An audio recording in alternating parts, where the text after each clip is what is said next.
சாதிவாரி கணக்கெடுப்புன்னு சீமான் பேசுறாரு, பஞ்சமி நிலத்தை மீட்கணும்னு சீமான் பேசுறாரு. என்னப்பா இதெல்லாம் சீமான் அவர்கள் பேசினா மக்கள் மத்தியில ஒரு புரிதல் வந்துருமேப்பா. புரிதல் வந்தா நாம எப்படிப்பா பிழைப்பு நடத்துறதுன்னு சொல்லிட்டு கொஞ்சம் பதட்டம் இந்த திமுகவுக்கு அதிகமாகிடுச்சு. சமீப காலமாக திசை திருப்பிட்டாங்க. அப்படியே அண்ணன் சீமான் பக்கம் எல்லா கேமராவும் திருப்பிட்டாங்க. பாருங்க சீமான் பாலியல் குற்றவாளி, சீமான் பாருங்க ஒரு பொண்ணை ஏமாத்தி இருக்காரு, அப்படி இப்படின்னு திசை திருப்ப எவ்வளவோ முயற்சி பண்றாங்க. நீ என்ன வேணா செய்டா வெண்ண, ஆனா நான் களத்தில் நிற்பேன்டா, என் மக்களுக்காக போராடுவேன்டா, நான் என் மக்களின் உரிமைக்காக நிற்பேன் என்று அண்ணன் சீமான் அவர்கள் 16ஆம் தேதி அண்ணனுடைய தலைமையில இந்த பொதுக்கூட்டம், இந்த பேரணி நடைபெற இருக்குங்க. முக்தார்னு ஒருத்தர் இருக்கிறாருங்க, அவர் ஊடகவியலர்னு சொல்லிட்டு இன்னும் பேசிட்டு இருக்காப்புல. அவர் ஒரு காணொலி வெளியிட்டு இருக்காரு, விஜயலட்சுமி அவர்களை பேட்டி எடுத்து போட போறாங்களாம். முக்தார் இது போன்ற வேலை எல்லாம் பாக்குறாருன்னா இதற்கு அவர் வேற வேலை பார்த்து பழைக்கலாம்லங்க. நீங்களே சொல்லுங்க, எதற்கு இந்த வேலை? இதுவா அரசியல்?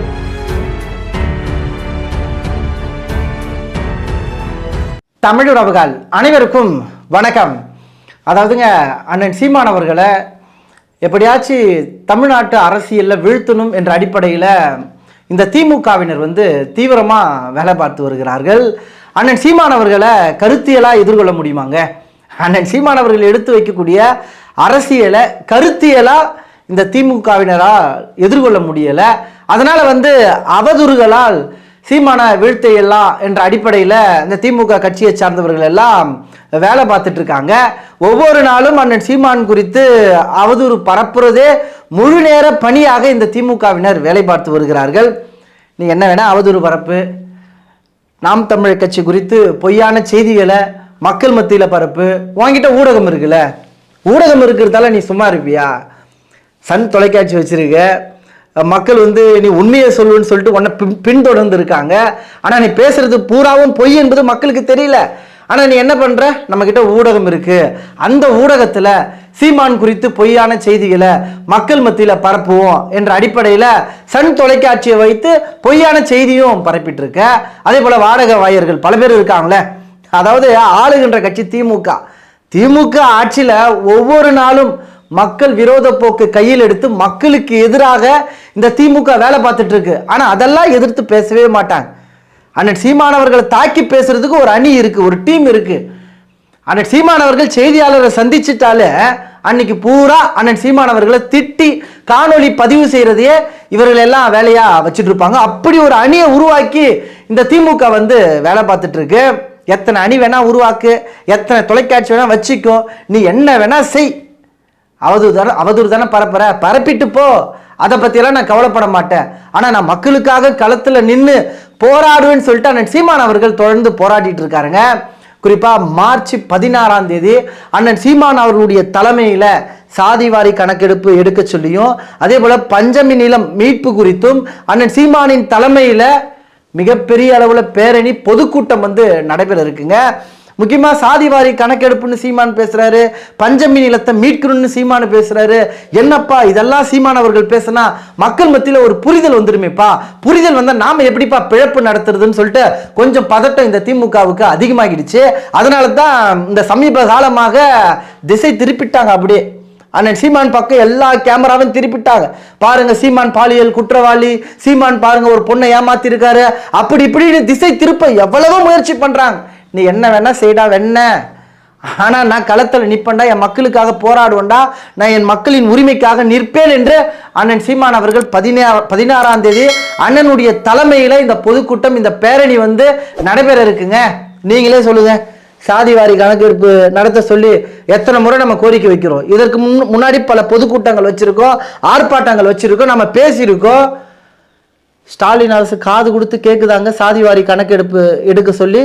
உண்மையான சமூக நீதினா என்னங்க? இது சமூக நீதிக்கான அரசு, இது திராவிட மாடல் அரசு அப்படின்னு உருட்டுறாங்களே. உண்மையாவே உங்களுக்கு சமூக நீதியை காக்கணும்னா சாதிவாரி கணக்கெடுப்பு எடுக்கணுமா எடுக்கக்கூடாதா? நாம இப்ப ஸ்டாலின் அரசு நோக்கி நாம கேள்வி கேட்டா என்ன சொல்லுவாங்க தெரியுங்களா? அது நாங்க என்னங்க பண்றது, சாதிவாரி கணக்கெடுப்பெல்லாம் எங்களால எடுக்க முடியாதுங்க, ஒன்றிய அரசு ஒத்துழைப்பு கொடுக்கணுங்க, ஒன்றிய அரசு தாங்க அதுக்கு எடுக்கணும், எங்களால எடுக்கவே முடியாதுங்க அப்படின்னு பின்வாங்குறது. ஏமாத்துறது வேற ஒன்றும் கிடையாதுங்க. சாதிவாரி கணக்கெடுப்பு எடுக்க சொல்லி வலியுறுத்துறோம், போராடுறோம். இந்த கோரிக்கையை ஏற்று ஸ்டாலின் அரசு நடைமுறைப்படுத்தி இருக்கணும். நடைமுறைப்படுத்தல. ஏன்னு உங்களுக்கே தெரியல. விஷயம். சாதிவாரி கணக்கெடுப்பு எடுத்தா இப்ப ஸ்டாலின் அவருடைய ஆட்கள் எல்லாம் எத்தனை பேருன்னு தெரிஞ்சிடும் அவங்களுக்கெல்லாம். அப்புறம் அவங்களுக்கான ஒரு நீதி கிடைக்காம போயிருமே. ஏன்னா தமிழர்களுக்கு கிடைக்க வேண்டிய நீதி எல்லாம் அவர்கள் உட்புகுந்து அநீதியா எடுத்துட்டு போறாங்களே, அது பாதிப்பு அடைஞ்சிரும். அதனால நம்ம சாதிவாரி கணக்கெடுப்பு எடுக்க கூடாது என்பதுல இந்த திராவிட கட்சியை சார்ந்தவர்கள் உறுதியா இருக்காங்க. பஞ்சமி நிலம் மீட்கணும். அண்ணன் சீமான் அவர்கள் பேசுறாரு. பஞ்சமி நிலம் எல்லாம் எங்க இருக்கு? திமுகவின் கட்டிடங்களா இருக்கு பல இடத்துல. அவன் எப்படி பஞ்சமி நிலத்தை மீட்பான்? பஞ்சமி நிலம் பாதி இடம் பார்த்தீங்கன்னா திமுக கட்சியை சார்ந்தவர்கள் தான் ஆக்கிரமிப்பு பண்ணி வச்சிருக்காங்க. இப்ப நீ திடீர்னு நாம பஞ்சமி நிலத்தை மீட்கணும்னு சொன்னா பதறுவார்களா, பதற மாட்டார்களா? பதட்டம் அதிகமாகல.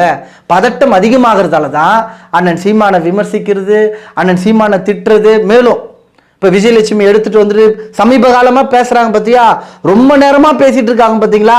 இதெல்லாம் இந்த காரணத்துக்காக தான். அண்ணன் சீமானின் போராட்டத்தை திசை திருப்பணும். அண்ணன் சீமான் அவர்கள் மக்களுக்காக களத்துல நிக்கிறாரு. அவர் போராடிட்டே இருந்தா மக்கள் முழுக்க சீமானின் பக்கம் திரும்பிடுவாங்க. அப்படி திரும்பக்கூடாது. அதனால அவர் காவல் நிலையம் அலைய வைக்கணும், அவரை நீதிமன்றம் அலைய வைக்கணும். இந்த வேலையா சீமான திசை திருப்பிட்டு அதுல கவனம் செலுத்த மாட்டாரு அப்படி நினைச்சு இந்த திராவிடர்கள் வேலை பார்த்தாங்க. போடா வெண்ண மவனேன்னு சொல்லிட்டு அண்ணன் சீமான் அவர்கள் மக்களுக்காக நீ என்ன வேணா பேசுறா, என்ன வேணா அவதூறு வரப்படா, நான் மக்களுக்காக நிப்பண்டான்னு சொல்லிட்டு போராட்ட களத்துல நிக்கிறாருங்க. இதற்கு முன்னாடி அண்ணன் சீமான் அவர்கள் தமிழ்நாடு நாள் என்று ஒரு பேரணி நடத்தினாரு. உங்களுக்கே தெரிஞ்சிருக்கும். அண்ணன் சீமான் குறித்து அவதூறு பரப்பக்கூடிய செய்தி ஊடகங்கள் எல்லாம் ஏற்கனவே நடந்த பேரணிக்கு வந்திருந்தா தெரிஞ்சிருக்கும். அவ்வளவு பெரிய கூட்டங்க. காசு கொடுத்தெல்லாம் கூட்டலைங்க. சீமானனை வாங்க பேரணியில கலந்துங்கன்னு ஒற்றை வார்த்தை சொன்னாரு. அண்ணனுடைய ஒற்றை வார்த்தையை கேட்டு அத்தனை லட்சம் மக்கள் பேரணியில கலந்து கொண்டாங்க. மழையா இருந்தா என்ன, வெயிலா இருந்தா என்ன, எதையும் பொருட்படுத்தாம நாம் தமிழர் கட்சி உறவுகள் கலந்து கொண்டாங்க. இந்த முறை வாங்க, அண்ணன் பேரணிக்கு அழைப்பு கொடுத்திருக்காரு. ஒட்டுமொத்த ஊடகங்களும் வாங்க, காசே கொடுக்காம சீமானனுடைய கருத்தியலை வலிமைப்படுத்த வேண்டும் என்பதற்காக எத்தனை லட்சம் இளைஞர்கள் கூடுகிறார்கள்னு பாருங்க. அதெல்லாம் செய்தி எடுத்து போடுங்க, ஊடகத்துல வெளியிடுங்க, மக்கள் மத்தியில் ஒரு புரட்சியை ஏற்படுத்துங்க.